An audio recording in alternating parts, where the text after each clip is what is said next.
Girls কলেজের সামনে দাঁড়িয়ে আছে চৌহাট ইউনিয়নের মেম্বার ইউসুফ সরকারের বড় ছেলে তেহরাব সরকার। বাইকে হেলান দিয়ে একের পর এক সিগারেট শেষ করে যাচ্ছে। সাথে আছে তার চেলাপেলারা। নিজের ঘাড় পর্যন্ত লম্বা চুলগুলোকে বারবার পেছনের দিকে ঠেলে দিচ্ছে। চোখ মুখ কুচকে কলেজ গেটের দিকে তাকাচ্ছে বারবার। বিরক্তি নিয়ে হাতে থাকা সিগারেটটি মাটিতে ফেলে পা দিয়ে পিষে ফেলল তেহরাব। বিরক্তি বেড়েই চলেছে তার। ওদিকে রৌদ্রের তাপ যেন বেড়েই চলেছে। গরমে অস্থিরতার সাথে সাথে রাগটাও বাড়ছে তেহরাবের। শুভ্র মুখশ্রীতে ততক্ষণে রক্তিমাভা ফুটে উঠেছে সূর্যের তাপে। শার্টের উপরে 3টি বোতাম খুলে কলারটা হালকা ছাকালো। তার আশেপাশে আরো 2টি বাইক, যেখানে মোট 3 জন বসে আছে। তেহরাবের খাস চেলা, যার নাম রিয়াদ, তেহরাবের সামনে এসে বিরক্ত নিয়ে শব্দ উচ্চারণ করে রিয়াদ বলল, ভাই, আর কতক্ষণ অপেক্ষা করতে হইব? নিজের হাতে থাকা ঘড়ির দিকে নজর ফেলল। কলেজ ছুটি দিতে আর 4 থেকে 5 মিনিট। রিয়াদের দিকে তাকাতে সূর্যের আলো চোখে এসে পড়ল তেহরাবের। সাথে সাথে চোখ মুখ কুচকে নিল সে। বিরক্ত নিয়ে বলল, চুপ করে বস, আবার মাথা খাইস না। 5 মিনিট পরেই কলেজ ছুটি দেবে।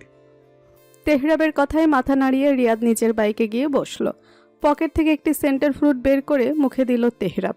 এর মাঝে কলেজ ছুটি দিয়ে দিয়েছে। আস্তে আস্তে বেরিয়ে আসছে গার্লস কলেজের সকল মেয়েরা।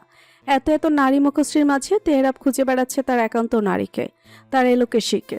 অবশেষে দেখা পেল তার এলোকেশীর। মাথায় ঘোমটা টেনে ভীত মুখশ্রী নিয়ে গেট দিয়ে বের হচ্ছে সে। ভীত চেহারায় বারংবার মায়াবী ঠোকে তার এলোকেশাকে। নিজের একান্ত এলোকেশীকে নজরে পড়তেই খুশিতে অধরখানি প্রশস্ত হলো তেহরাবের। তবে তার এলোকেশীর বোধহয় ভালো লাগলো না তাকে এখানে দেখে। ভীত সন্তুষ্ট নয়নে তাকিয়ে আঁকড়ে ধরল তার প্রিয় বান্ধবীর বাহু। পা বাড়ালো দ্রুত বাড়ির পথে। ব্যাপারটা তেহরাবের মোটেও পছন্দ হলো না। তার এলোকেশী তাকে উপেক্ষা করছে। বরাবরের মতো এবারও তার মনে ঝড় তুলে দেওয়ার জন্য এটুকুই উপেক্ষাই যথেষ্ট। সাথে মস্তিষ্কের আগুন দাউ দাউ করে জ্বলে উঠল কয়েক গুণ। ভাইজান, ভাবি তো চইলা গেল। তেহরাব অগ্নিদৃষ্টিতে তনয়ের যাওয়ার দিকে তাকিয়ে রইল। মনে মনে বিড়বিড় করল, তনয়া, পালিয়ে যাবি কোথায়? তোকে তো সেই আমার কাছেই থাকতে হবে।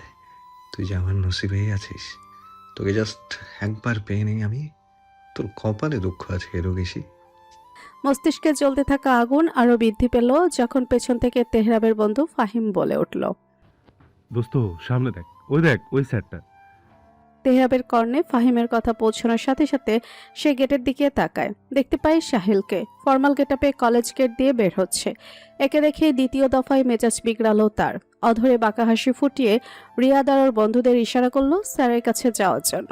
সঙ্গে সঙ্গে রিয়াদ, শান্ত, ফাহিম এগিয়ে গেল। রিয়াদ গিয়ে স্যারকে বলল, স্যার, তেহরাব ভাই আপনারা ডাকছে। ছেলেটি মাথা ঘুরিয়ে বাইকে হেলান দিয়ে দাঁড়িয়ে থাকা তেহরাবের দিকে তাকালো।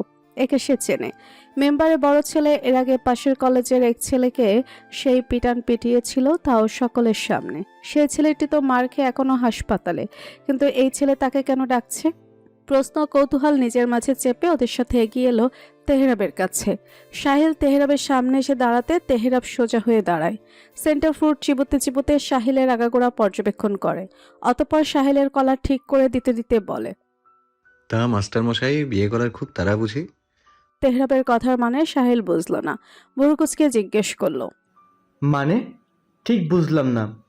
তেহরাব ওর সাঙ্গপাঙ্গদের দিকে তাকিয়ে শব্দ করে হাসলো। মুহূর্তে হাসি থামিয়ে গম্ভীর দৃষ্টিতে তাহিলের দিকে তাকালো। আমার এলোকেশীকে বিয়ে করার খুব শখ, তাই না আপনার? আচ্ছা, আপনি কি চান বলুন তো? বিয়ের আগে আপনার বউকে আমি বিধবা করে দেই? আপনার বাচ্চা কাচ্চাকে এতিম করে দেই? এতক্ষণে তেহরাবের বলা কথাগুলো বোধগম্য হলো সাহিলের।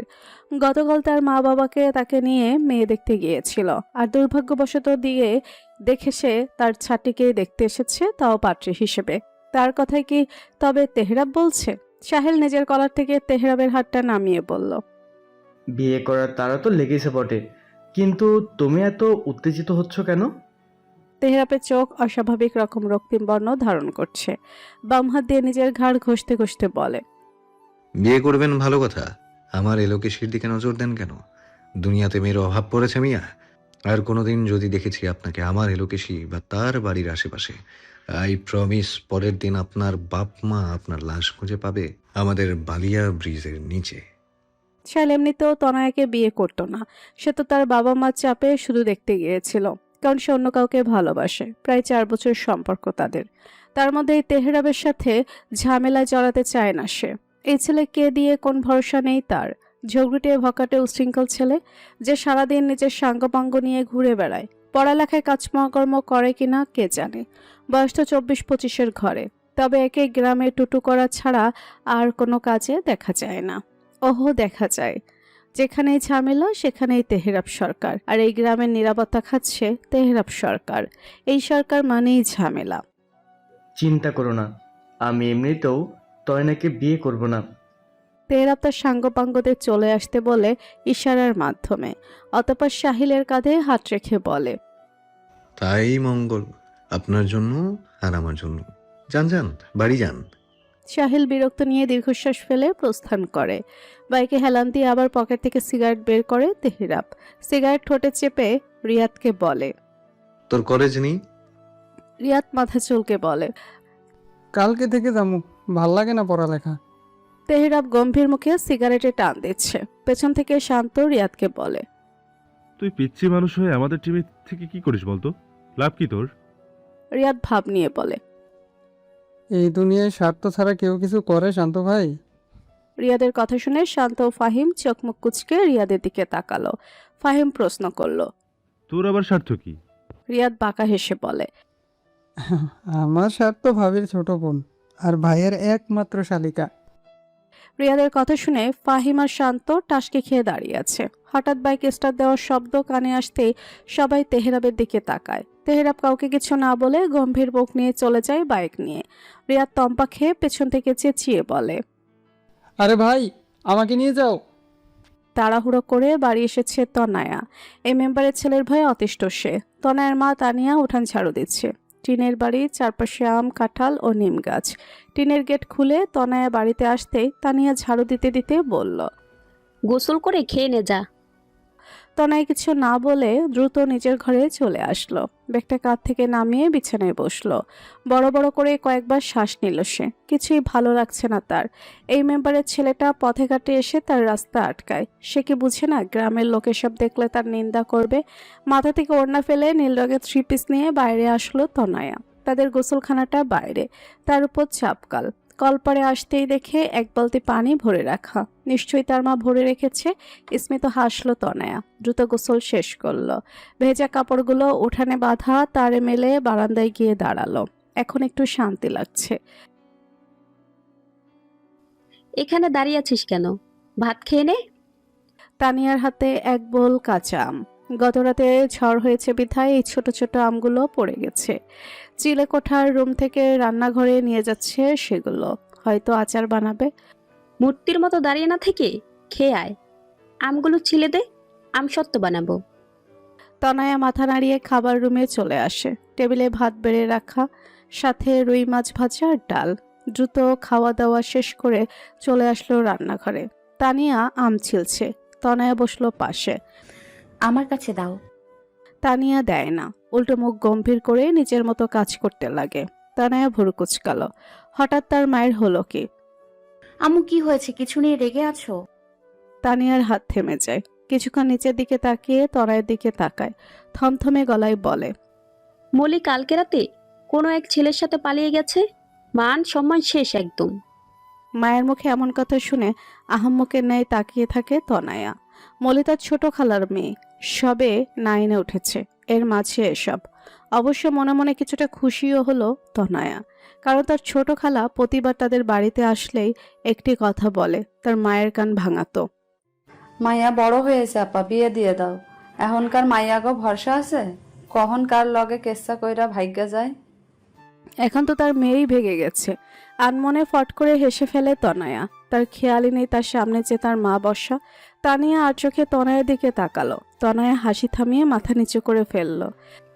আর যাই হোক, তুই যেন আমাদের মান সম্মান ডুবাস না। তানিয়ার ঠেস মারা কথায় মন খারাপ হলো তনয়ার। সে ওই রকম মেয়ে না। দু চোখ মুহূর্তেই অশ্রুতে টইটম্বুর হয়ে উঠল। ঠিক সেই সময় শফিকের ডাক পড়ল তনয়ার। বাবার কণ্ঠস্বর শুনে আড়ালে চোখের পানি মুছে উঠে দাঁড়ালো সে। শব্দ করে বলল, আসছি। মায়ের দিকে একবার তাকিয়ে মুখ ভেঙে রান্নাঘর থেকে প্রস্থান করলো।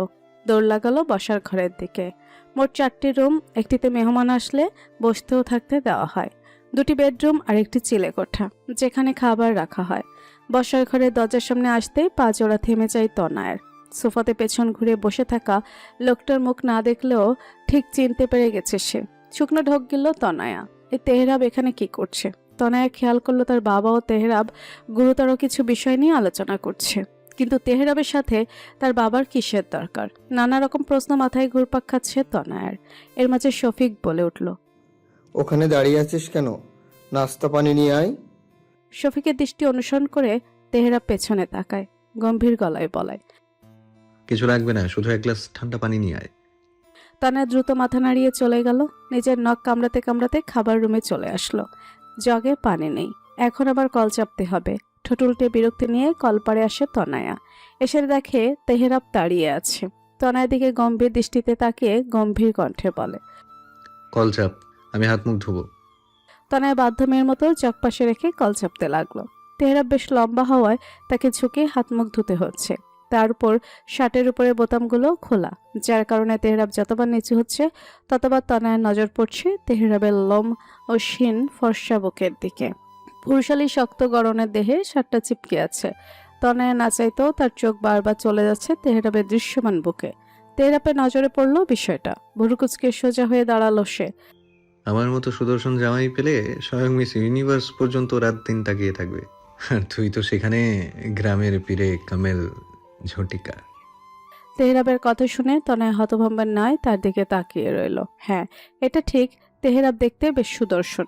এই গ্রামের ছোট ছোট নিব্বি থেকে শুরু করে সবাই একে পছন্দ করে। তার উপর গন্ডা বদমাশদের উপর মেয়েদের নাকি দুর্বলতা বেশি থাকে, কিন্তু সেও কম কিসে। রোজ কত কত ছেলে তাকে প্রপোজ করে, নেহাতি সে পাত্তা দেয় না। আর তেহরাব কিনা তাকে অপমান করলো, তেও আবার পীরে কামেল ঝটিকা বলে। হাত দিয়ে মুখে লেগে থাকা পানিগুলো ছেড়ে ফেলে তনয়ের দিকে তাকালো তেহরাব। তনয়ের ওড়নার কোনা দিয়ে মুখ মুছে বলে, এখন থেকেই স্বামী সেবা করার অভ্যেস কর। বিয়ের পর সারাদিন তোকে দিয়ে কাজ করাবো। পা টেপানো থেকে শুরু করে রান্না বান্না ঘর মোছা কোনোটাই বাদ রাখবো না। তেহরাবের এমন কাণ্ডে তনয় হক চকিয়ে যায়। তাকাতে লাগে এদিক ওদিক। ভাগ্যিস কেউ নেই, তাহলে কি হতো? মনে মনে বিড়বিড় করলো। আপনার বউ হতে আমার বইয়ে গেছে, দুনিয়াতে ছেলের অভাব নাকি? তনয় কিঞ্চিত রাগ নিয়ে মুখে কিছু বলতেই যাবে, তার আগে তেহরাব তাকে আটকে দিয়ে বলে, একদম কথা বলবি না। আজকে তুই আমাকে দেখে ফরফর করে চলে এসেছিস, মাথা মেজাজ এমনিতেই চটে আছে। এখন তুই ভুলভাল কিছু বললে এখানে এক আছাড় মারবো।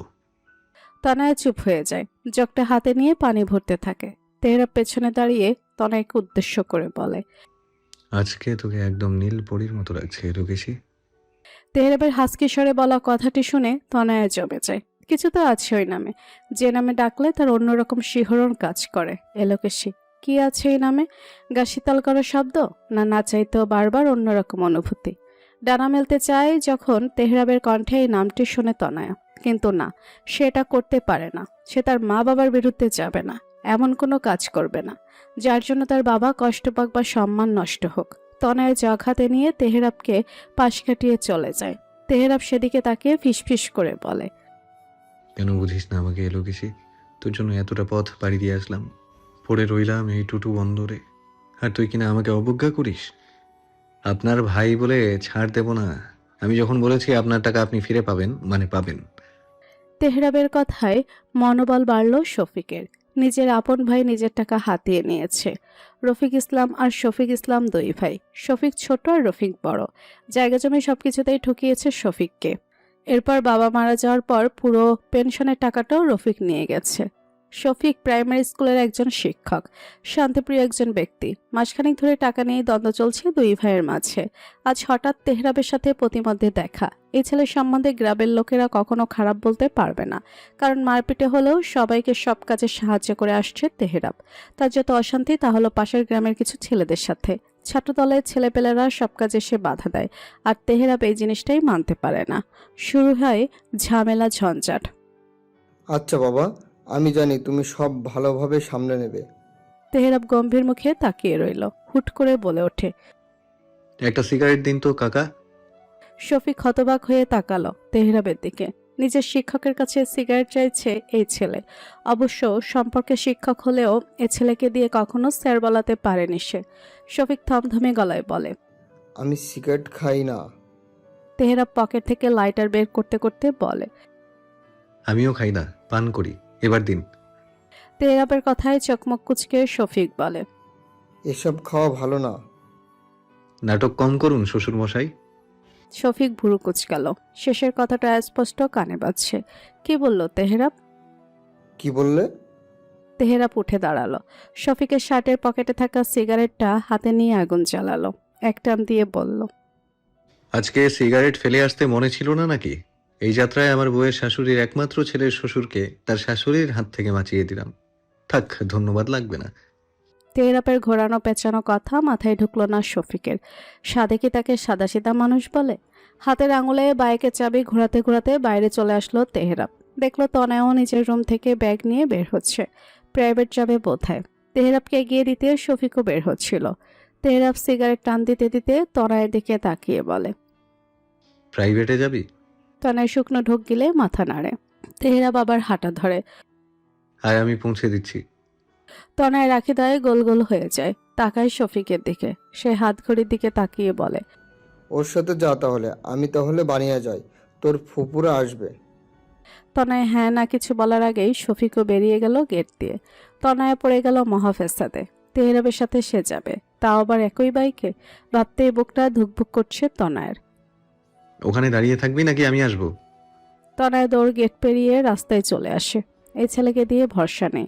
যা ঠোটকাটা সেখানে সেখানে যা তা বলে দেবে। মানুষ কি ভাববে সেটা নিয়ে? কি তার মাথা ব্যথা আছে নাকি? এই তো সেদিন কলেজের রাস্তার মাঝখানে দাঁড়িয়ে সবার সামনে থাপ্পড় বসিয়ে দিয়েছিল। থাপ্পড় মারার কারণ জানতে চাইলে আরেকটা থাপ্পড় মেরে বসে। সেদিন এতগুলো মানুষের সামনে এরকম বিব্রতকর পরিস্থিতিতে ফেলে তেহরাব রাগে বোম হয়ে চলে গিয়েছিল। যাওয়ার আগে বলেছিল, আর কেউ যদি তোকে প্রপোজ করে আর তুই তার সাথে কথা বলিস, তাহলে পরের বার আর থাপ্পড় না, সোজা খুন করে ফেলবো। সেদিন কাঁদতে কাঁদতে বাড়ি এসেছিল তনয়া। সারাদিন না খাওয়া। এত টাকার অধিকার তো তার প্রেমিক থাকলেও দেখাতো না। তার পরের দিন কলেজ গেলে দেখে হাতে আচারের বয়াম নিয়ে দাঁড়িয়ে আছে তেহরাব। মানুষ রাগ অভিমান ভাঙায় চকলেট আইসক্রিম ফুল দিয়ে, আর এই বদমানুষ আচার নিয়ে এসেছে। সবার সামনে আর সিন ক্রিয়েট করতে চায়নি বলে বয়াম নিয়ে কলেজে চলে গিয়েছিল। না হলে দেখা যেত আর একটা চর বসিয়ে দিত। ক্লাসে গিয়ে দেখে বয়ামের সাথে একটি চিরকুট, তাতে লেখা ছিল, আচার খাওয়ার অভ্যেস করে নিয়ে লোকেশি, বিয়ের পর প্রতি বছর নিয়ম করে আচার খেতে হবে। তেহরাবের চিঠির মানে কে কি বুঝেছিল জানা নেই। তবে তনয়া বেশ ভালো করে বুঝতে পেরেছিল ওই বান মানুষটা কি মানে করে এটা লিখছে। ছি, ভাবনার মাঝে কখন যে মুখ ফসকে শব্দ আওড়াল বুঝতে উঠতে পারেনি তনয়া। ওদিকে বাইকে বসে তেহরাব এক ভুরু উঁচিয়ে তাকিয়ে আছে। কি ছি? তনয়া দ্রুত মাথা নাড়ালো। তেহরাবের ভূতকে তার মাঝে প্রবেশ করলো। লাগামে টান তনয়া। গাড়িতে কি নিজে থেকে উঠবি নাকি চাইছিস আমি তোকে উঠাবো? আ উঠছি। তনয়া উঠে বসলো। তেহরাব বাইক স্টার্ট দিতে দিতে বলে। ধরে বস। তনয়া তেহরাবের কাঁধে হাত রাখলো। তেহরাব আবার বলে ওঠে, কাঁধে ধরে লাভ নেই, পড়ে যাবি, কোমরে হাত রাখ। না, তনয়া চেঁচিয়ে উঠল। পর মুহূর্তে এদিক ওদিক তাকায়। তেহরাব মাথা ঘুরিয়ে তনয়ের দিকে তাকায়। পরে বলিস না আমি তোকে ওয়ার্ন করিনি। বলেই বাইক স্টার্ট দেয় তেহরাব। সাথে সাথে গতির মাত্রা বৃদ্ধি পায়। তনয়া ঝটকা খেয়ে দ্রুত চোখমুখ কুচকে দুহাত দিয়ে তেহরাবের কোমর জড়িয়ে ধরে। মাথা টেকায় তেহরাবের প্রশস্ত পিঠে। ধীরে ধীরে গতি কমে আসে বাইকের। তেহরাব ঠোঁট কামড়ে বাঁকা হাসে। সোজা আঙুলে ঘি না উঠলে কি ভেবেছেন আগুন বাঁকাতে বলবো? ওহ, ওইটা তো প্রাচীনকালের ট্রিক্স। সোজা আঙুলে ঘি না উঠলে চামচ ব্যবহার করতে হয়। তনয়ের কান্না পাচ্ছে। একে তো বাইকে উঠতে পারে না, তার উপরে এত স্পিডে। একটু জন্য যান পাখিটা উড়ে যায়নি। তেহরাব স্পিড কমালেও তার সাধারণের থেকে বেশি আছে। তনয়া ভয় মিশ্রিত কণ্ঠে বলে উঠল। ভাইয়া আস্তে চালান প্লিজ, ভয় করছে। সাথে সাথে বাইক থেমে যায়। তনয়া তেহরাবকে ছেড়ে সোজা হয়ে বসে। নাম। হ্যাঁ, না, হ্যাঁ নাম। তনয়া ভেবে পেল না তেহরাব তাকে নামিয়ে দিচ্ছে কেন। তনয়া তেহরাবের কথা মতোই নেমে পড়ল। তেহরাবও নামলো, বসলো বাইকে হেলান দিয়ে। পকেট থেকে কিছু একটি বের করে তনয়ের দিকে তাকালো। হাত দে। হুম, তেহরাব গম্ভীর দৃষ্টিতে তনয়ের দিকে তাকিয়ে আছে। এক কথা দুবার বলতে হবে কেন আমাকে? মনোযোগ কোথায় থাকে তোর? লিসেন, তোর একমাত্র ধ্যান জ্ঞান মনোযোগ থাকবে এই তেহরাব সরকারের উপর। অন্যদিকে তাকানোর কোনো প্রয়োজন নেই। এবার হাতে। তনয়া হাত বাড়ায়। তেহরাব তনয়ের হাতে একটু ছোট্ট প্যাকেট ধরিয়ে দেয়। কি এটা? বলেই প্যাকেটটা তেহরাবের হাতে দিয়ে চলে যেতে নেয় তনয়া। তেহরাব খপ করে তার হাত ধরে ফেলে, কিছুটা রাগী স্বরে বলে, ট্রাস্ট মি তনয়া, এইটা যদি আজ তুই না নিস তাহলে তোকে সময় দিচ্ছি। তোর স্বপ্ন পূরণ করার জন্য এখনো আমি তোর বাড়িতে বিয়ের কথা বলছি না, তাই বলে এই না তোর সবকিছু এই তেহরাব সরকার মেনে নেবে। ভুলে যাস না, আমি লোকজনের বলা কথার ধার ধারি না, সোজা তুলে নিয়ে গিয়ে বিয়ে করে ফেলবো। তনয়া ততক্ষণে ফুফিয়ে কেঁদে উঠেছে। তেহরাব তনয়ের হাত ছেড়ে দিল, তবে তার মুখভঙ্গিমা আগের নাই। তনয়া কান্না মিশ্রিত কণ্ঠে বলে ওঠে, কেন করছেন এসব? কেন করছেন এসব? আপনি মানুষের কথার ধার ধারেন না, কিন্তু আমি তো ধারি।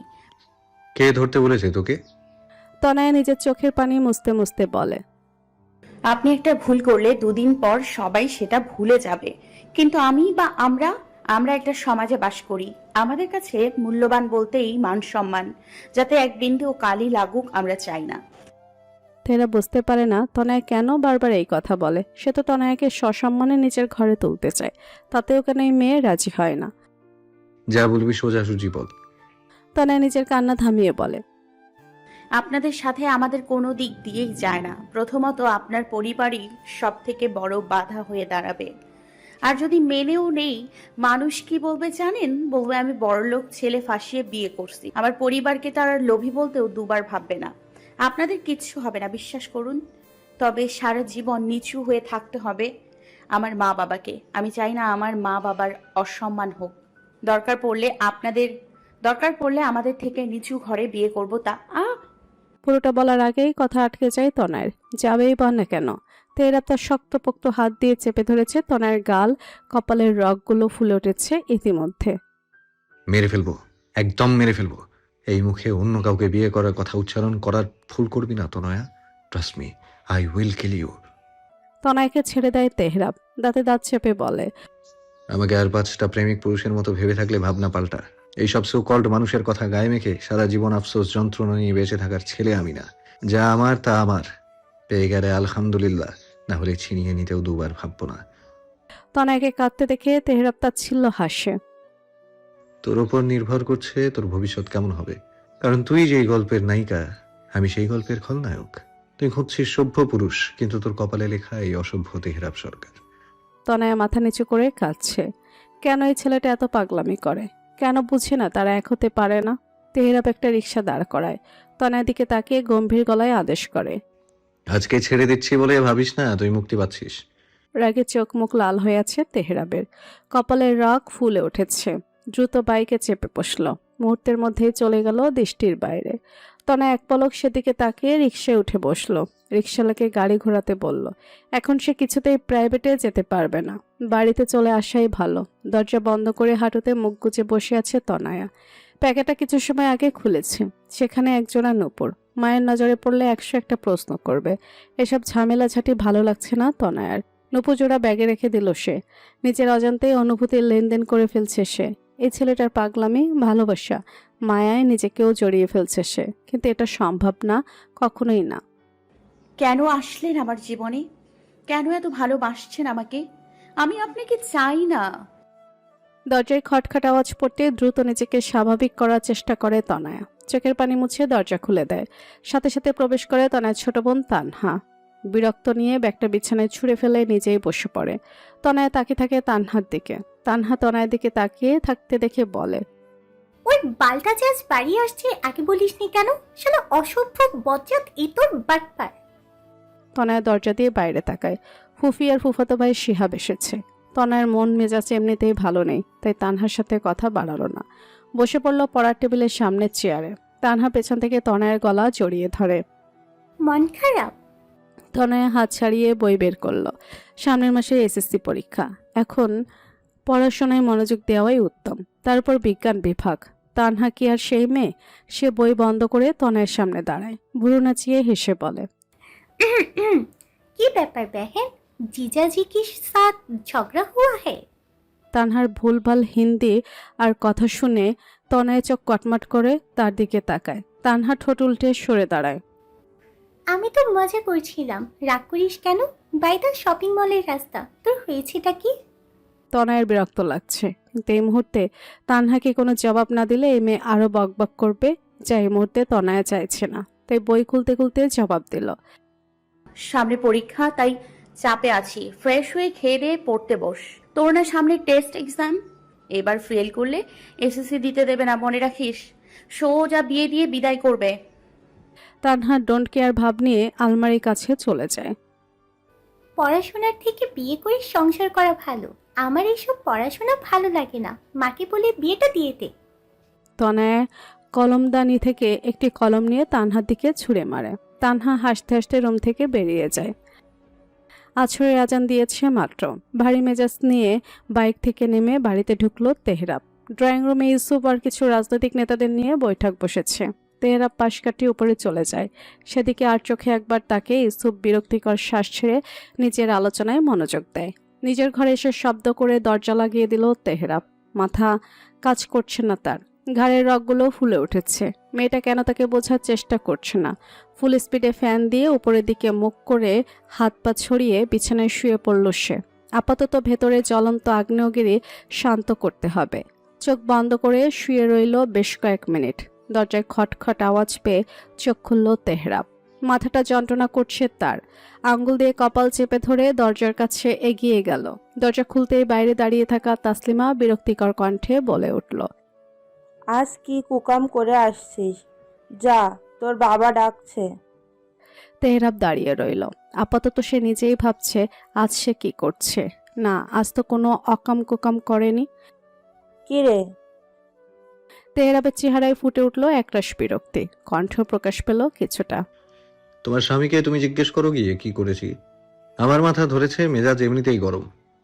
তাসলিমা গট গট করে চলে যেতে যেতে বলল, তোর বাপ তোরে ডাকছে, আমাকে না। তেহরাবের মেজাজ আরো খারাপ হলো। সেও গটগট করে নিচে আসলো। ইউসুফ এখনো চোপায় বসে আছে। বাকি লোকজন বোধহয় বিদায় নিয়েছে। ডাকছিলে কেন? প্রশ্ন করতে করতে মুখোমুখি গা ছেড়ে বসলো তেহরাব। ইউসুফ চেহারার কঠিনতা বজায় রেখে গম্ভীর গলায় বলে, রফিককে নাকি তুমি শাসিয়েছো, কেন? সার আগে শাসিয়েছি এটা বলতে পারলো, কেন শাসিয়েছি তা বলতে পারলো না। তেহরাবের গা ছাড়া ভাব ও কথায় ইউসুফ বিরক্ত হলো, সাথে কিঞ্চিত রাগ নিয়ে বলল, এসব কি ধরনের ভাষা তেহরাব? নিজের বাবার সামনে বসে এসব কেমন আচরণ? তেহরাব সোজা হয়ে বসলো। এবার তার মুখশ্রীও গম্ভীর ও কঠিন হলো। আনোয়ার দাদার পেনশনের টাকার ভাগে নিশ্চয়ই তার দুটো ছেলের সমান অধিকার আছে। ইউসুফ মাথা নেড়ে সম্মতি জানায়। হ্যাঁ? তেহরাবের ইচ্ছে করলো দু চারটে গালি ছুটতে রফিকের উদ্দেশ্যে, তবে এই মুহূর্তে বাবার সামনে এসব বলা যাবে না। মাস্টার কাকাকে রফিক 1 টাকাও দেয়নি। এর আগেও জমি জমার দিক দিয়ে ঠকিয়ে দিয়েছে। তাই রফিককে শাসিয়েছি, 1 সপ্তাহের মধ্যে টাকা না দিলে বেটার হাত পা ভেঙে নদীর পাড়ে ফেলে আসবো। ইউসুফ ছেলের এহনো কথায় মাথা নেড়ে আড়ালে দীর্ঘশ্বাস ফেলে, বলে, তুমি ঠান্ডা মাথায় সব সমাধান করতে পারো না? সামনের বছর তুমি আমার অবস্থানে থেকে রাজনীতিতে নামবে। নিজের ব্যক্তিত্বকে এভাবে নামতে দিলে তোমার মনে হয় তুমি জিততে পারবে? তেহরাব আচমকা হেসে ওঠে। ইউসুফ ভুরু কুচকায়। তেহরাব হাসতে হাসতে বলে, তোমার মনে হয় আমি রাজনীতিতে নামবো? কখনোই না। এত চাপ কে নেয় ভাই? ইউসুফ হতভম্ব। ছেলে কিনা বাবাকে ভাই বলছে। তেহরাব, আমি তোমার বাবা হই। কিসের ভাই বলছো? মাথা ঠিক আছে তো তোমার? মাথা? আসলেই তার মাথা ঠিক নেই। মন মস্তিষ্ক জুড়ে শুধু তনায়া ঘুরছে আর ওর বলা কথাগুলো। তেহরাব উঠে দাঁড়ালো, ইউসুফের দিকে তাকিয়ে বলল, আগামীকাল মাস্টার্সের রেজাল্ট দেবে। তারপর তোমার চালের মিল ও হাই স্কুলের সব দায়িত্ব আমার। তবু ভুলেও রাজনীতিতে যেতে বলবে না। যাকে এতদিন বলে কয়ে একদিন মিলে পাঠাতে পারলাম না, সে কিনা নিজেই দায়িত্ব নিতে চাচ্ছে। এ তো ভূতের মুখে রাম নাম। তাসলিমা চা এনে ইউসুফকে দিতে দিতে কিছুটা ঠেস মেরেই কথাটা বলল। তেহরাব শয়তানি হাসি দিয়ে উত্তর দিল, কাজ না করলে তোমার কোন বিয়াই তার মেয়েকে দেবে আমাকে? ইউসুফ সবেই চাটা মুখে দিয়েছিল। তেহরাবের কথা শুনে বিষম খেল সে। তাসলিমা ইউসুফের পিঠে হাত বুলিয়ে দিতে দিতে বলে, আরে আস্তে ধীরে খাও। তেহরাব টি টেবিলের উপর থেকে পেপার একটা হাতে নিয়ে গোল গোল ঘোরাতে লাগলো। বয়স হয়েছে আমার, তাড়াতাড়ি বিয়ে দাও। দেরি করলে তোমার লস। নাতি নাতনির মুখ দেখতে দেরি হবে, আমার কি? তেহরাব শীষ বাজাতে বাজাতে উপরে চলে গেল। তাসলিমা তেহরাবের যাওয়ার দিকে তাকিয়ে বের করলো, যেমন বাপ তেমন বেটা, বিয়ে করার এত তাড়া, সবগুলোই নির্লজ্জ। কিছু বললে? ইসুফের দিকে তাকিয়ে তাসলিমা মুখ ভেঙিয়ে যেতে যেতে বলে, বললাম যাও, গিয়ে এবার গোছলে যাও। পিশাচ কোথাকার, 2 দিন ধরে গোসল করে না। তোমার শরীরের গন্ধ পাবলিকের নাকে গেলে তারা আর তোমাকে ভোট দেবে না। তানিয়া আর সালমা মিলে রান্নাঘরের পিঠা বানাচ্ছে। শফিক বাজারে গিয়েছে আড্ডা দিতে। সালমার ডাকে ঘর থেকে রান্নাঘরে ছুটে আসে তনায়া। সালমা মুচকি হেসে তনায়াকে বসতে বলে, এমনিতেই মন ভালো নেই, এখানে বসে থাকলে আরও তাদের বড়দের কথা শুনে বোর হতে হবে। অগত্যা ফুফির কথা রাখতে রান্নাঘরে টলে বসলো তনায়া। পাটিসাপটা পিঠা বানানো হচ্ছে।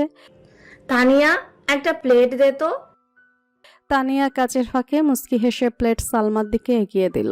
সালমা প্লেটে কয়েক পিস পিঠা দিয়ে তনয়ের হাতে দিল। তনয়া কপাল মৃদু ভাঁজ করে তাকালো। তানহার গোসল হলে দুজনে মিলে খাবি। দিন দিন শুকিয়ে শুটকে মাছের মতো হয়ে যাচ্ছিস দুজনেই। সালমার কথা শুনে তনয় হাসলো। অতঃপর প্লেট নিয়ে চলে গেল নিচের ঘরে। তানিয়া মুখ ছোট করে সালমার দিকে তাকায়। বলুন তো আপা, কি করি? মেয়ে তো আমার কোনো দিক দিয়েই কম না, মাশাল্লাহ, কিন্তু কোনো সম্বন্ধই রাজি হয় না। সবাই নিজ ইচ্ছাতেই তো দেখতে আসে, তারপর না করে দেয়। সালমা পায়েসের পাতিলে নাড়া দিতে দিতে বলে, বিয়ে দেওয়ার তাড়া লেগেছে কেন এত তোদের? সামনে এইচএসসি পরীক্ষা মেয়েটার।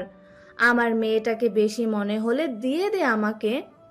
তানিয়া কড়াই থেকে পিঠা নামিয়ে মৃদু হেসে বলে, ওই রকম কিছু না আপা, আমরা চাই মেয়েটা লেখাপড়া করুক, কিন্তু গ্রামের লোকজনদের তো চিনেনি কেমন, ওদের যন্ত্রণায় কি আর কিছু করা যায়? সালমা তানিয়ার কাঁধে হাত রাখে, মৃদু নিঃশ্বাস ছেড়ে বলে, পরীক্ষা শেষ হোক, তারপর এসব নিয়ে ভাবা যাবে। বিয়ে নিয়ে কথা তুলিস না, এতে পড়াশোনাটা খারাপ হবে। তনয়ার জন্য যা করার আমি করব। তানিয়া স্বস্তির নিঃশ্বাস ফেলে। ননাস ভাবির সম্পর্ক নাকি দা আর বটি? কই, তাদের মধ্যে তো এমন সম্পর্ক না। উল্টো সালমাকে বড় বোনের মতো দেখে এসেছে তানিয়া, আর সালমাও তাকে ছোট বোনের মতো।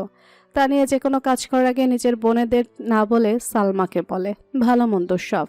রফিকের সাথে তেমন ভালো সম্পর্ক নেই সালমার, মূলত বাড়ির বড় মেয়ে সে। ভালোবাসা যেমন, রাগ জিটটাও তেমন। রফিকের বউয়ের সাথে কিছু একটা নিয়ে কথা কাটাকাটি হয়েছিল, আর ব্যাস, সেদিনের পর থেকে ভুলেও বাড়িমুখ হয় না। রফিক শফিক দুজনেই বোন ভক্ত। রফিক কত জোর করেছে, ক্ষমা চেয়েছে, তবে সালমার ভ্রুক্ষেপ হয়নি। তার জেদে সে অটল। পড়ার টেবিলের উপর পিঠার প্লেট রেখে বই নিয়ে বসে আছে তনয়া। তানহা গোসল শেষে মাথায় গামছা পেঁচিয়ে ঘরে আসলো। তনয়া বইয়ের দিকে তাকিয়ে তানহাকে উদ্দেশ্য করে বলে, প্লেট নে, পিঠা খা। তানহা হাসি হাসি মুখ করে টেবিলের কাছে আসে, একটা পিঠা হাতে নিয়ে মুখে দিয়ে বলে, এই শিহাবকে আমার দেখলে রাগ হয়, আর আম্মু এমন খুশি হয় যেন মেয়ের জামাই।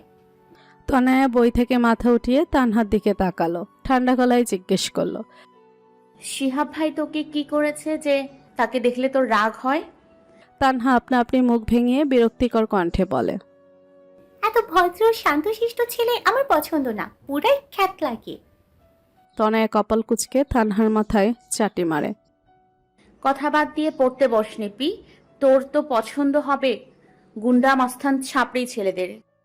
তানহা শয়তানি মার্কা হাসি দিয়ে ভাব নিয়ে বলে, ভুল বললি বেহেনা, ছাত্র টাপ্র কিছু না। I wanted handsome red flag man like Tehrab ভাই। তনয়া ফট করে তানহার দিকে তাকিয়ে উঠে দাঁড়ালো, বুড়োচোরা কুচকে জিজ্ঞেস করলো, কি বললি? তানহার সাথে সাথে পেছন ফিরে দাঁড়িয়ে জিভে কামড় দেয়, ভুলে বেরিয়ে গেছে মুখ থেকে। তানহার একটা পিঠা নিয়ে বোকা বোকা হেসে বলে, কিছু না, তুই পড়, তোর না পরীক্ষা। আমি মারিয়ার সাথে দেখা করে আসি, কিছু নোট নিতে হবে। তনয়াকে কিছু বলার সুযোগ না দিয়ে তানহা বেরিয়ে গেল। তনয়া হতভম্বের ন্যায় তাকিয়ে রইল তানহা যাওয়ার দিকে। তানহা কি তেহরাবের কথা বলল, নাকি সেই ভুল শুনলো, এই নিয়ে দ্বিধায় আছে তনয়া। হয়তো ভুলই শুনেছে।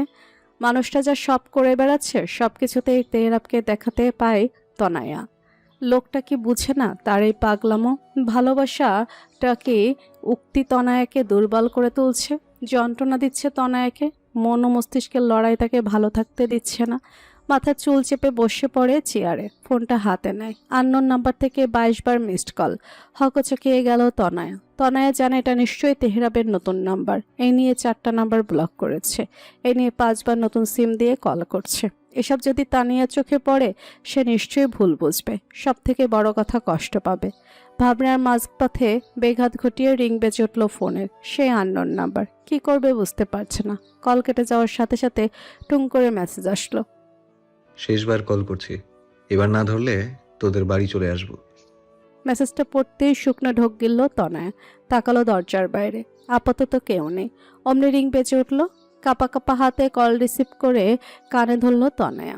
সাথে সাথে ভারী গলার ধমক এসে পড়ল তার কানে। 23টা কল মিসড গেল কেন? ইগনোর করছিস আমাকে? তনয়া বারবার দরজার দিকে তাকাচ্ছে। তিয়ায় ভীত কণ্ঠে জবাব দিল। আমি পড়ছিলাম, ফোন ছিল না কাছে। তেহরাব শান্ত হয়। তনয়ের নরম কণ্ঠস্বর তার তীব্র মাত্রার উত্তেজনা এক নিমিষে মিলিয়ে দেওয়ার ক্ষমতা রাখে। খুব শীঘ্রই আমার নামের বেনারসি শাড়িতে লাল টুকটুকে বউ সাজিয়ে বাড়িতে নিয়ে আসবো তোকে, জান। আপনার নামে বেনারসি আমার গায়ে উঠবে না তেহরাব ভাই, ভুলে যান আমায়। তনয়ের শান্ত গলার কথায় কোনো অসত্য লুকিয়ে আছে তাকে তেহরাব বুঝলো। সেও মৃদু হেসে জবাব দিল। তোর শরীরে আমার আমি ব্যতীত কারণ নামের বেনারসি উঠবে না এলোকেশি। যদি উঠে তবে সেদিন আমার শরীরে উঠবে কাফনের কাপড়। তনয়ের বুকের ভেতর অজানা ব্যথায় মোচড় দিয়ে উঠল। স্পষ্ট স্বরে বলে আওড়ালো। তেহরাব ভাই। তেহরাব শব্দ করে হাসলো। ভয় পাচ্ছিস কেন? তুই তো আমাকে ভালোবাসিস না। তাহলে আমার শরীরে কাফনের কাপড় উঠুক আর যাই উঠুক, তোর কি? তনয়ের চোখ ছলছল করে উঠল। চিৎকার করে এখন বলতে ইচ্ছে করছে তার। আমার অনেক কিছু তেহরাব ভাই, আমার অনেক কিছু তেহরাব ভাই, আমার অনেক কিছু। আমিও যে আপনাকে ভালোবাসি। মনের কথা আর মুখে আনলো না তনয়। কান্না চেপে স্বাভাবিক কণ্ঠে তেহরাবকে বলে। একটা সামান্য মেয়ের জন্য শরীরে কাফনের কাপড় উঠাতে চান? জীবনের মূল্য এত শুকনো? তেহরাবের গলা নেমে আসলো। হিমশীতল কণ্ঠে বলে। তুই ছাড়া আমার জীবনের মূল্য শূন্য। শূন্যও কিন্তু একটা অঙ্ক যার মান অসীম। তনয়ের নীরব কণ্ঠে তেহরাব আবারও হাসলো। ইচ্ছে করছে এখনই তার এলোকেশীর কাছে চলে যেতে। আমি অঙ্ক, বিজ্ঞান, সাহিত্যের ভাষা বুঝি না। আমি শুধু একটি কথাই বুঝি, জানি, মানি। সেটি হলো তুই ছাড়া তেহরাব সরকার নিঃস্ব। তনয়ের সাথে সাথে কল কেটে দিল। লোকটা কেন বুঝে না তার যন্ত্রণা হয়। এসব কথা শুনলে সে নিজেকে নিয়ন্ত্রণ করতে পারে না। নিজের দুর্বলযুক্ত খাঁচা ভেঙে উড়ে যেতে চায় তেহরাব নামক আকাশে। কিন্তু সে তো ঘর কোনো এক মেয়ে। রাত 9টা। টানিয়ে খাওয়ার জন্য ডাকছে তনয়াকে। ডাকাডাকিতে বিরক্ত হয়ে খাওয়ার রুমে চলে আসলো তনয়া। তানহা টিভির সামনে বসে নিজমনে খাচ্ছে আর টিভি সিরিয়াল দেখছে। কিছুটা দূরত্বে শিহাবও খাবার নিয়ে বসে আছে। যারা এত সময় ডাকাডাকি করলো তারাই নেই। তনয়াকে দেখে তানহা টিভির দিকে মনোযোগ রেখেই বলল। টেবিলে খাবার রাখা, খেয়ে নিতে বলেছি আম্মু। তানহার গলার আওয়াজ পেয়ে শিহাব মাথা উঁচু করে দরজার দিকে তাকায়। তনয়া দাঁড়িয়ে আছে। শিহাব নিতান্ত ভদ্র সভ্য ছেলে। মুস্কি হেসে তনয়াকে উদ্দেশ্য করে বলল। কেমন আছো তনয়া? তনয়া মুস্কি হেসে স্বাভাবিক স্বরে জবাব দেয়। এই তো ভাইয়া ভালো, আপনার কি অবস্থা? শিহাবের খাওয়া শেষ। সে টেবিলের দিকে যেতে যেতে বলল। এই তো চলছে। তোমাকে তো সারাদিনে দেখতেই পেলাম না। তনয়ের খাবার রেখে সোফায় তানহার পাশে বসলো। মাথার ওড়নাটা টেনে পেছনে তাকিয়ে বলল। ঘরেই ছিলাম, সামনে পরীক্ষা, তাই পড়ছিলাম। শিহাব হাত দিয়ে ফিরে আসে, পাশের সোফাতে বসে। তনয়ের দিকে তাকায়। এত চাপ নেওয়ার কিছু নেই মেয়ে। সব সময় শুধু বই নিয়ে বসে থাকলেই হয় না। পড়ার মতো ঘন্টাখানেক পড়লেই হবে। তনয়া মৃদু হাসলো। সত্যি আজকাল বেশি চাপ নিয়ে ফেলছে। তবে সেটা পড়াশোনা নিয়ে নাকি তেহরাব নামক লোকটার জন্য ঠাওর করতে পারছে না সে নিজেই। শুনলাম গণিতে নাকি সমস্যা। কোনো দরকার পড়লে বলো, বুঝিয়ে দেওয়ার চেষ্টা করব। তনয়া ফট করে মনে পড়ল ত্রিকোণমিতি অধ্যায়ের কথা। এই অধ্যায় নিয়ে তার যত ভোগান্তি। ওদিকে শিহাব গণিত নিয়ে মাস্টার্স করছে জাহাঙ্গীরনগর বিশ্ববিদ্যালয়ে। টপ লেভেলের ছাত্র সে। ত্রিকোণমিতিতে একটু সমস্যা আছে। আজ আর পড়তে হবে না, কাল বুঝিয়ে দেব। এতক্ষণ খাওয়া রেখে এদের নিরামিষ কথোপকথন গিলছিল তা না। এই দুটো মানুষ কেমন একই রকম, চুপচাপ নিরামিষ পড়াশোনা নিয়ে থাকে, লাইফে রসকস কিছুই নেই। তানহা মুখ ফসকে বলে ফেলে, ভাইয়া আপনি কতদিন থাকবেন? শিহাব আর তনয়া দুজনেই অবাক হয়ে তানহার দিকে তাকায়। এ কেমন ধরনের কথা? তনয়া চোখ রাঙায়, তানহা মুখ ঘুরিয়ে খাওয়াই মনোযোগ দেয়। আসার আগেই বিদায়ের চিন্তা করছো? শিহাব মুস্কি হেসে বলল। তানহা একবার তনয়ের দিকে তাকিয়ে আবার শিহাবের দিকে তাকিয়ে বোকা বোকা হেসে বলে, আরে আমি ওভাবে বলিনি, আমি বলছিলাম যে অনেকদিন হয় আসেন না, এবার এসেছেন যখন বেশি দিন থেকে যাবেন, আমাদের নিয়ে একটু ঘুরতেও যাবেন। তানহা কথা শেষ করে আবার হাসলো, শিহাবও হাসলো। আচ্ছা, আগামীকাল বিকেলে বালিয়াটি জমিদার বাড়ি যাব তোমাদের নিয়ে। তানহা খুশিতে লাফিয়ে উঠে চিল্লিয়ে বলে, ওকে ডান, তোমার আইফোন দিয়ে অনেক ছবি তুলে দিতে হবে। বলে উঠে টেবিলের দিকে চলে গেল।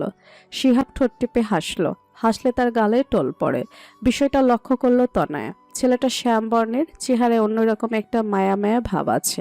তনয়া উঠে দাঁড়ালো, ঘুম পাচ্ছে তার, এখন আর খেতেও ইচ্ছে করছে না। আচ্ছা থাকুন, আমার ঘুম পাচ্ছে। তনয়া পা বাড়াতে নিলে শিহাব বলে, রাতের খাবার খেলে না? এমনিতেই শরীরে যা অবস্থা, ভালোভাবে খাওয়া দাওয়া করো। তনয়া মাথা ঘুরিয়ে তাকালো, শান্ত কণ্ঠে বলল। ও ঠিক হয়ে যাবে। তনয় চলে আসলো নিচের ঘরে। বড্ড অস্থির লাগছে তার, কেমন যেন মনে হচ্ছে কিছু একটা নেই তার। মনের ভেতর অশান্ত ঝড় বইছে, ছটফট করছে, কিন্তু কেন? চোখ বন্ধ করে বিছানায় বসলো তনয়া। সাথে সাথে চোখের সামনে ভেসে উঠল সুদর্শন বলিষ্ঠ দেহের অধিকারী তেহরাবের হাস্যোজ্জ্বল মুখশ্রী। সাথে সাথে চোখ খুলে নিজের বুকে হাত রাখে সে। হৃদস্পন্দন ক্রমশ বাড়ছে। কেন মনে পড়ছে লোকটাকে? দ্রুত টেবিল থেকে পানির গ্লাস হাতে নিয়ে পুরোটা গলায় ঢাললো। নিজের মাথা চেপে আবারও বসে পড়লো বিছানায়। মাথা ব্যথা করছে। মাথার কাপড় ফেলে খোপা করা হাঁটু সমান মসৃণ চুলগুলো ছেড়ে দিল পিঠে। ফ্যানের বাতাসে গা ছেড়ে শান্ত করার চেষ্টা করলো নিজেকে। তোর আবার কি হলো? তনয়ের ভালো লাগছে না। তানহাকে কিছু না বলে বিছানা ঠিক করে শুয়ে পড়ল। তানহাকেও দরজা ও লাইট বন্ধ করে ঘুমাতে বলল। তানহা কিছু সময় তাকিয়ে রইল তনয়ের দিকে। তাকে আজকাল কেমন অদ্ভুত লাগে। তানহাকে এভাবে তাকিয়ে থাকতে দেখে তনয়া ভ্রু কুচকে বলে, তাকিয়ে না থেকে দরজা বন্ধ করে লাইট বন্ধ কর, তারপর ঘুমা। তোর কি হয়েছে বলতো? আজকাল কেমন খিটখিটে হয়ে গেছিস? সত্যি করে বলতো, কারোর প্রেমে টেমে পড়লি নাকি? শেষ কথাটা মৃদু হেসে বলেছিল তানহা। তবে পরক্ষণেই তনয়ার তীক্ষ্ণ দৃষ্টি রেখে হাসি মিলিয়ে যায়। দ্রুত দরজা লাইট বন্ধ করে শুয়ে পড়ে তনয়ার পাশে। মধ্যরাত, ঘুম আসছে না তেহরাবের। বারান্দায় বসে একে একে 7টা সিগারেট শেষ করেছে সে। মনটা অশান্ত। বারবার মন চাইছে তার এলোকেশিকে দেখতে, কিন্তু এই মধ্যরাতে সেই মেয়েকে কোথায় পাবে? এমন অবাধ্য চাওয়া কেন মনের কোণে হানা দিচ্ছে? এখন যে যন্ত্রণা দিচ্ছে। সিগারেট শেষ টান দিয়ে ফেলে দিল। আকাশের দিকে তাকিয়ে বিড়বিড় করে আওড়ালো, কবে আমার হবি তুই জান? আমার বউ হয়ে কবে আসবি? এই যে রাত বিরাতে আমার কথা, আমার অবাধ্য অনুভূতি, অবাধ্য মন তোকে এক নজর দেখতে চায়। একে আর কত দমিয়ে রাখবো? তুই চলে আয় জান, আমি সারাদিন তোকে দেখবো, তোকে সাজিয়ে গুছিয়ে সারাদিন চেয়ে থাকবো। মাঝে মাঝে তোর ভয়ার্থ আঁখি পল্লবে হারানোর বাসনা খুব পূরণ করব। তোর কাঁপা কাঁপা অধর যুগল আপন করে নেব। কবে বল?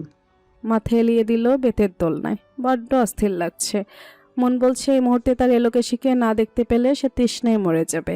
যে করেই হোক দেখতেই হবে, কিন্তু কি করে? চোখ বন্ধ করে ভাবতে লাগলো তেহরাব, কি করা যায়? এত ভেবে লাভ নেই। দোলনা থেকে উঠে ঘরে আসলো, একটা টি শার্ট গায়ে জড়ালো, সাথে ওয়ার্ড্রপের উপর বাইকের চাবি নিয়ে নিঃশব্দে বাড়ি থেকে বেরিয়ে আসলো। বাইক নিয়ে সোজা চলে আসলো তনয়াদের বাড়ির পিছনের রাস্তায়। এদিকে তেমন মানুষজন থাকে না। ফোনটা বের করে কল করলো তনয়ের নাম্বারে। প্রথমবার রিং হয়ে কেটে গেল, আবার কল দিল। মাথার কাছে ফোন রেখে ঘুমায় তনয়া। কম্পনের জোরে নড়ে চড়ে উঠল। আবারও কম্পন অনুভব হতেই টিপ টিপ করে চোখ খুলে ফোনের দিকে তাকালো। ফোনটা হাতে নিয়ে ভালো করে নামটা দেখলো। স্পষ্ট নাম্বারটা স্পষ্ট হতেই তড়িঘড়ি করে উঠে বসলো। এই মধ্যরাতে তেহরাব ভাই কেন ফোন দিচ্ছে? লোকটা পাগল নাকি? দ্বিতীয়বারের ন্যায় কল কেটে গেল। আবারও বেজে উঠলো সাথে সাথে। ভাগ্যিস ফোন সাইলেন্ট ছিল। এখন কল রিসিভ না করলে সারা রাতি হয়তো কল দিতে থাকবে। এই ভেবে বিরক্তি নিয়েই কল রিসিভ করলো। পাশে তানহা আছে বিধায় তনয়া কোনো কথা বলল না, শুধু রিসিভ করে কানে ধরল। ঘুমাচ্ছিলি? তেহরাবের ঠান্ডা শীতল কণ্ঠস্বর তনয়ের মনে অশান্ত করে উঠল। এই লোকটার এত ঠান্ডা মেজাজ মানায় না। কিছু মানুষ উগ্র, জেদি, রাগী হলে ভালো লাগে, যা তেহরাবকে না দেখলে সে বুঝতেই পারতো না। শুনছিস? আবারও ভেসে আসলো কঠোর মানুষটার নরম কণ্ঠস্বর। এবার তনয়া বিছানা থেকে নেমে জানালার কাছে আসলো।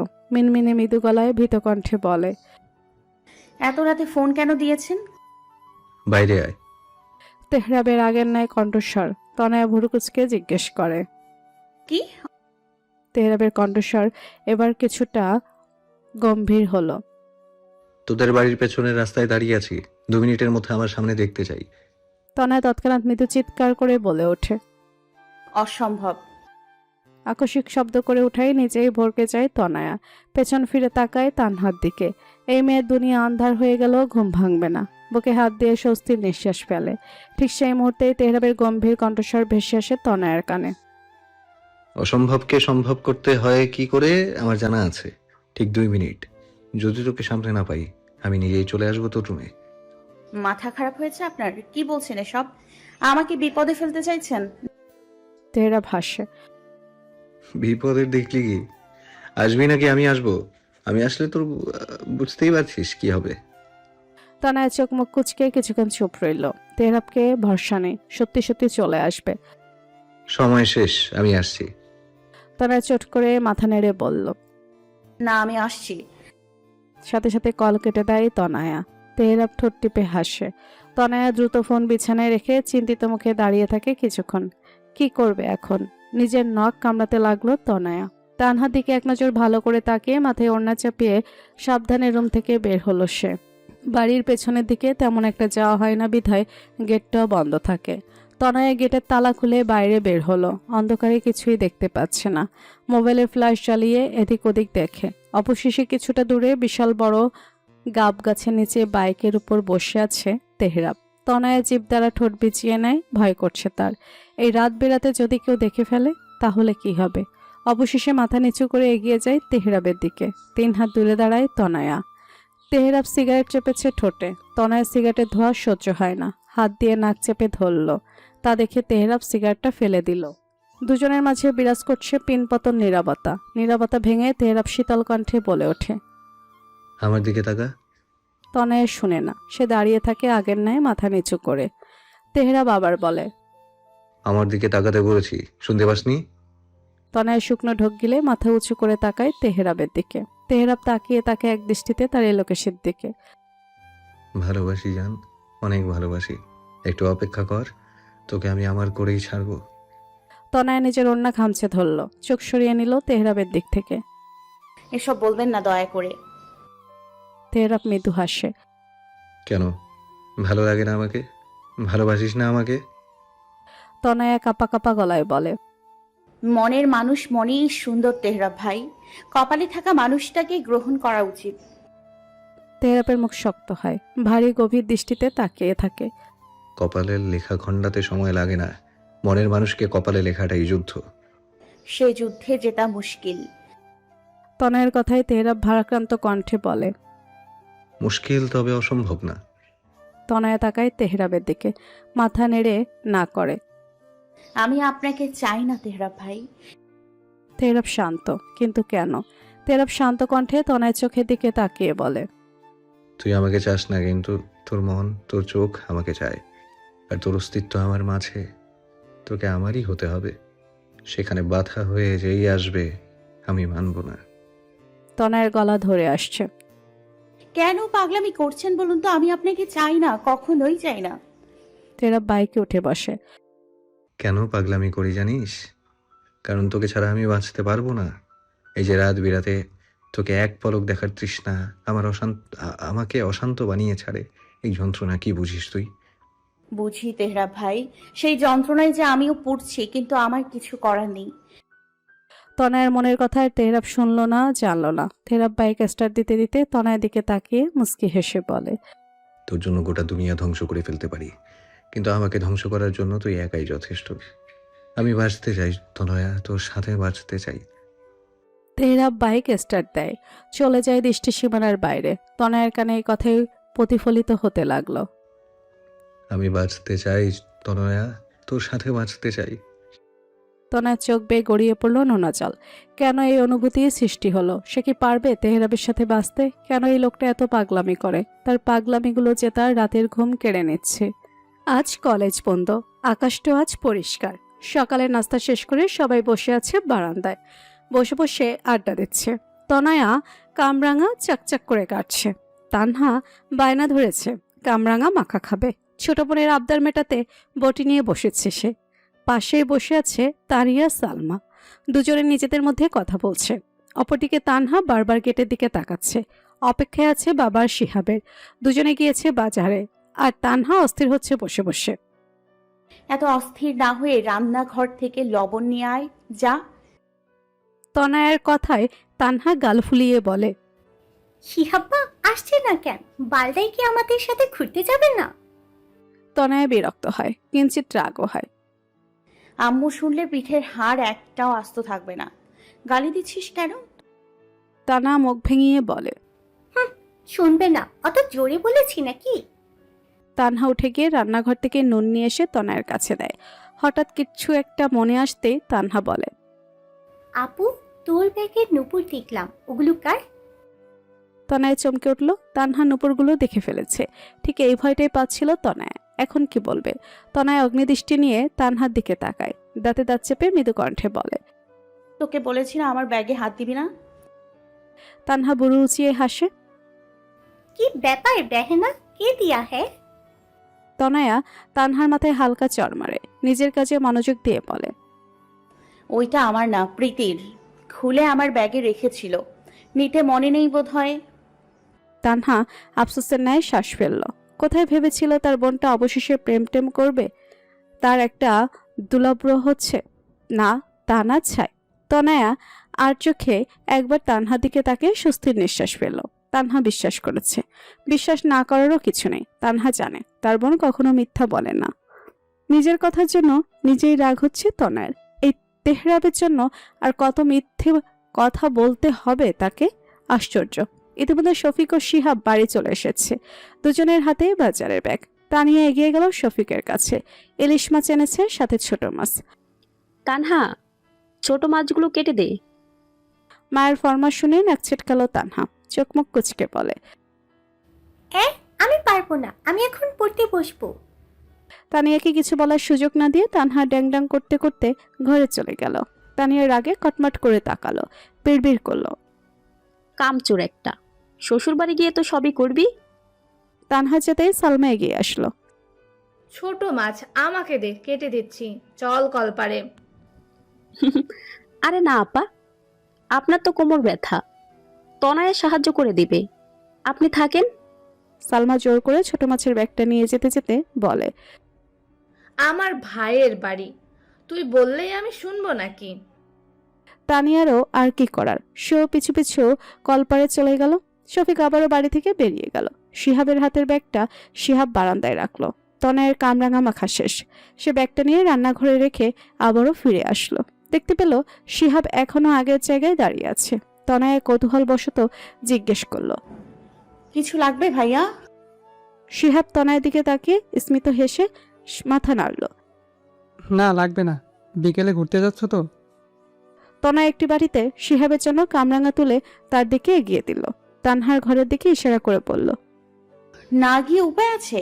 তানহা তো রাত থেকেই পাগল হয়ে গেছে, ও পারলে এক্ষুনি চলে যেত। শিহাবও হাসে। তনয় বাটি নিয়ে নিজের ঘরে চলে যায়। এমন সময় কল আসে শিহাবের। হাতের বাটিটা বারান্দায় রেখে ফোন রিসিভ করে। সাথে সাথে ওপাশ থেকে ওর বন্ধু বলে ওঠে, শিহাব্বা, তুই তো ফার্স্ট ক্লাস পেয়ে সেকেন্ড হয়েছিস গোটা কলেজে, ভাবতে পেরেছিস ইয়ার? শিহাব চমকালো। আজ তার মাস্টার্সের রেজাল্ট দেওয়ার কথা ছিল, সে তো ভুলেই গিয়েছিল। তবে এই মুহূর্তে এইরকম খুশির সংবাদ পেয়ে শিহাবের মন মেজাজটাই ভালো হয়ে গিয়েছে। এত বছরের পরিশ্রম, তবে হুট করে হাসি মুখটা চুপসে গেল। ওপাশে থেকে বন্ধুকে জিজ্ঞেস করলো, আর প্রথম কি হয়েছে? প্রথম ওই ছেলেটা যার সাথে কলেজের প্রথম দিনই তোর সাথে ঝামেলা লেগেছিল। শিহাব চমকায়, সাথে অবাকও হয়। কলেজের প্রথম দিনটা ভোলার মতো ছিল না। মাস্টার্সে ভর্তি হওয়ার পর প্রথম কলেজ যেদিন যায়, সেদিন এক ছেলের সাথে বিনা কারণেই ঝামেলা লেগে যায় শিহাবের। অবশ্য দোষটা ওই ছেলেরই ছিল। ধাক্কা লাগায় শুধু শিহাব একটুকু বলেছিল, রাস্তায় দেখে শুনে চলতে পারো না? অথচ ছেলেটা তার কলার ধরে ঝামেলা শুরু করে। পরে শিহাবের বন্ধুরা মিলে পরিস্থিতি ঠান্ডা করে। এরপর থেকে ওই ছেলেকে আর দেখাও যায়নি কলেজে। শিহাব ভেবেছিল অন্য কলেজের হবে হয়তো, যাই হোক সেসব। তবে ওই ছেলে যে প্রথম হবে কল্পনার বাইরে। প্রথম দর্শনে এই গুন্ডাটাই প্লেগেছিল। যাক, এখন আর এসব ভেবে লাভ নেই, যোগ্যতা ছাড়া নিশ্চয়ই কেউ কিছু পায় না। শিহাব কল কেটে দিল, ছুটল কলপাড়ের উদ্দেশ্যে। সুখবরটা তো মাকে জানাতে হবে। একের পর এক তনয়কে কল করে যাচ্ছে তেহরাব, তবে তনয়ের ফোন বন্ধ। বিরক্ত, চিন্তা, রাগ সব মিলিয়ে মিশ্র অনুভূতিগুলো রক্ত গরম তুলেছে তেহরাবের। আজ না তোর রেজাল্ট দেওয়ার কথা? পাশ করেছিস তো নাকি ফেল? তাসলিমা চায়ের কাপ নিয়ে সোফায় তেহরাবের পাশে বসে কথাটা বলে, তবে তেহরাব তা নিয়ে প্রতিক্রিয়া করে না। চোখ মুখ কুচকে টি টেবিলের উপর থেকে বাইকের চাবিটা নিয়ে বাড়ির বাইরে বের হতে নিলে তাসলিমা পেছন থেকে ডেকে ওঠে, ওই দাঁড়া, যাচ্ছিস কোথায়? রেজাল্ট কি বলে যা। তেহরাব থামে না, একবার পেছন ফিরে তাকায়ও না, যেতে যেতে বলে, পরে বলবো। তাসফিয়া বিরক্তিকর শ্বাস ফেলে, ছেলেটা একদম বাবার মতো হয়েছে, ঘাটতারা যাকে বলে, সাথে উশৃঙ্খল। তেহরাব বেরিয়ে যেতেই তাসলিমা বিরক্ত নিয়ে বিড়বিড় করে, পরে বলবো, নিশ্চয় ফেল করেছে, তাই তো মুখ চোখের এই অবস্থা। পাশই বা করবে কি করে? কলেজে ভর্তি হওয়ার পর একটা দিন ক্লাস করেছে নাকি? ভুলেও না। তেহরাব বাইক নিয়ে চৌহাট বাজারে এসে থামে। চকপাড়া এখন যাবে কিনা যাবে না সেটাই ভাবছে, কিন্তু নিজের মনটাকেও তো স্বাভাবিক করতে পারছে না। তেহরাব চেয়েছিল আজ রেজাল্ট জানার পরও সে প্রথমেই তনয়কে জানাবে, অথচ তনয়কে ফোনেও পাচ্ছে না। সব মিলিয়ে মেজাজ খারাপ হয়ে যাচ্ছে তার। বাইক থেকে নেমে চায়ের দোকানে বসলো। কাকা, চা দাও। এই বাজারে মতিন মিয়ার চা অনেক নাম করা, দিনে রাতে ভালো বেচাকেনা হয় তার। আর এই দোকানটাও তেহরাব দিয়ে দিয়েছিল, তাই প্রতিবার তেহরাব এখানে আসলে মতিন মিয়া তার জন্য স্পেশালভাবে চা বানিয়ে দেয়। দোকানে অনেক মানুষ বসে আছে, তেহরাবও বসলো। মেম্বারের ছেলে হিসেবে কম, গ্রামের ঝামেলার মাঝে সবার আগে তেহরাবের নাম থাকায় সবাইকে ভালো করে চেনে। জেঠাইলের এক মুরব্বীও দোকানে বসে চা খাচ্ছিল। তেহরাবকে দেখে জিজ্ঞেস করে, শুনলাম তুমি নাহি ভোটে দাঁড়াইবা? তোমার আব্বা তো সকলবারে জিতে, তুমি দাঁড়াইলে প্রথম দফাতেই নাম ডুবাইবা। সবাই চাটা হাতে নিয়েছিল। মুরব্বী কথা শুনে বিগড়ে যাওয়া মেজাজটা আরো গরম হলো, তবে কিছু বলল না, বলতে ইচ্ছে করলো না। মুরব্বী আবারও বলে ওঠে, নাম ডোবার আর বাহি কি রাখছে? পাশের গেমারা তো ইউসুফ সাহেবের ঢুকবার দেয় না, তাও পোলার লাইগা সারাদিন মারামারি কইলা কেন বা নাম ডুইবার না? বলেই লোকটা হাসতে লাগলো। তেহরাব শান্ত, এমন না যে কথাটা তার গায়ে লেগেছে, তবে সে তো বিনা কারণে কিছু করে না। মেজাজ শান্ত করে ঠান্ডা মাথায় কথার সঠিক জবাব দিল তেহরাব। শুনলাম আপনার ছেলে নাকি এক বিবাহিত বাচ্চাওয়ালি মহিলাকে নিয়ে ভেগেছে। তা চাচা, আপনার ছেলেও তো আপনার নাম ডুবিয়েছে। আমিও না হয় আমার বাবার নাম ডুবাই। তেহরাব হাসে, অতঃপর আবার চেহারায় গম্ভীরতা ভর করে। তেহরাবের জবাবে চুপ হয়ে গিয়েছে মুরব্বী। তেহরাব চা শেষ করে 100 টাকার নোট মতিন মিয়ার দিকে এগিয়ে দিল। প্রতিবারের ন্যায় এবারও নিতে চাইল না সে। তেহরাব জোরপূর্বক টাকাটা দিয়ে বলল, দ্রুত রাখো কাকা, কাজ আছে, যেতে হবে। তেহরাব টাকা দিয়ে আবারও বাইকের কাছে আসে। তনয়ের নাম্বারে কল করে, এবার রিং হচ্ছে। তেহরাবের মনটা কিছুটা শান্ত হলো। প্রথমবার রিং হয়ে কেটে গেল। তেহরাব আর একবার কল করলো, না, এবারও ধরলো না। তেহরাবের ধৈর্যের বাঁধ ভেঙে গিয়েছে। ইচ্ছে তো করছে এখনই তনয়দের বাড়ি গিয়ে তনয়ের গালে ঠাস ঠাস দুটো চড় বসিয়ে দিতে। এমের বোধহয় তাকে জ্বালা না দিলে শান্তি লাগে না। হঠাৎ কিছু একটা মাথায় আসতে বাঁকা হাসলো তেহরাব। কি জানে কি ভাবলো, শুধু বিড়বিড় করে বলল, এক্ষুনি আসছি এলোকেশি, আমি আসছি। বাড়িতে আজ খুশির ফোয়ারা। সব থেকে বেশি খুশি যেন তানিয়া। শিহাবের রেজাল্টের কথা শুনে সে ছুটেছে রান্নাঘরে। শফিককেও বাজারে পাঠিয়েছে বৃষ্টি আনতে। তানিয়ার সালমা মিলে পায়েস বানাচ্ছে। বাড়িতে যেন ঈদ লেগেছে। কিছুক্ষণের মধ্যে মিষ্টি নিয়ে বাড়ি আসে শফিক। তাই না, মিষ্টিগুলো প্লেটে বেড়ে রাখ, শিয়াবকে আগে দে। তনয়া অন্যমনস্ক। শফিকের বলা কথা শুনলো কি শুনলো না। তানহা খুশিতে এগিয়ে আসলো, মিষ্টির প্যাকেট নিজের হাতে নিল। শফিক তানহার হাতে দিয়ে বলল, আমার স্কুল যেতে হবে, হেড স্যার ডেকে পাঠিয়েছে, আসি। শফিক আবারও ছুটলো বাড়ির বাইরে। তনয়া নিজের ঘরে টেবিলের সামনে বই খুলে বসে আসে আনমনে। তানহা বারান্দায় দাঁড়িয়ে জানালা দিয়ে তনয়াকে ডাকলো, ওই আপুর এদিকে আয়, মিষ্টি খাবি না? তনয়া শান্ত দৃষ্টিতে তানহার দিকে তাকালো, তবে তার মন যোগ অন্য কোথাও। তানহা ভুরু কুচকে আবারও ডাকলো, ওই কই হারালি? ডাকছি না।